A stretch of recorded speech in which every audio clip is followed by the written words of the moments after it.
This is The Raven by Edgar Allan Poe for middle school. One late night, weak and tired, I sat reading, feeling uninspired. I nodded off, about to sleep, when suddenly I heard a creep. A quiet knock upon my door, a sound I hadn't heard before. I whispered, "Who is at my door?" But silence filled the air once more. Back to my chair, my heart still pounding. I tried to read, but thoughts kept sounding of Lenore, my love now gone, leaving me to grieve alone. The tapping came again, much louder. I stood up fast, my heart beat prouder. "It's just the wind," I told my head, "or something small, nothing to dread." I opened wide the heavy door, and darkness met me, nothing more. I stared outside, the night was deep, and whispered, "Lenore," but heard no peep. Turning back, I felt a chill. The tapping hadn't stopped. It still came louder from my window pane.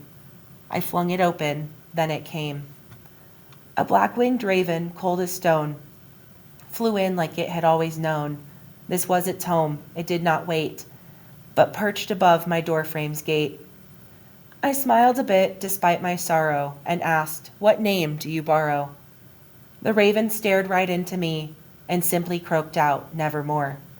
I laughed, confused. "That's all you say?"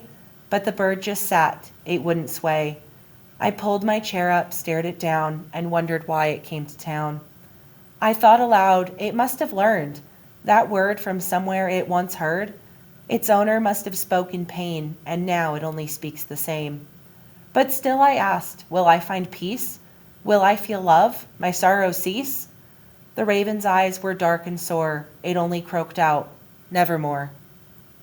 My anger grew. I stood up tall. "Will I see my Lenore at all?" I begged the bird to tell me more, but all it said was, "Nevermore." And so I knew the bird was right. I'd stay in darkness, lost in night. My soul would never leave this place, while that black bird still held its space. The raven sat there, still and sure, and from my life flew nevermore.